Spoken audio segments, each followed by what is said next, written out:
महत्वाचं सांगितलं, medical college शासकीय वैद्यकीय महाविद्यालय मंजुरी मिळाली म्हणून कोण म्हणत होतं? महाविकास आघाडीवाले. परंतु प्रत्यक्षात प्रवेश नाकारण्यात आले. त्यांनी डॉक्टरच आणले नव्हते.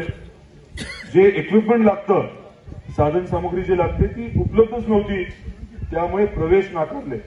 पण आपलं सरकार आलं, तातडीने डॉक्टर आणले, आपण जे लागतं सगळं उपलब्ध केलं आणि प्रवेश प्रक्रिया सुरू केली. यावर्षी तिसरी बॅच 100ची तिसरी बॅच यावर्षी ऍडमिशन घेते. आणि महत्वाचं म्हणजे 450 कोटीचं काम, मेडिकल कॉलेजची इमारत आणि दवाखान्याचं आता सुरू होणार. कुठे?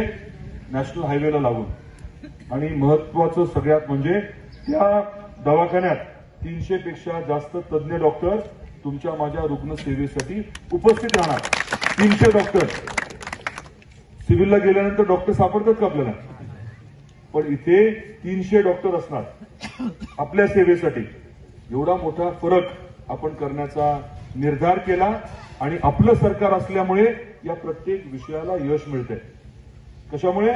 आपलं सरकार असल्यामुळे. केंद्रात कोणाचं सरकार आहे? राज्यात कोणाचं आहे?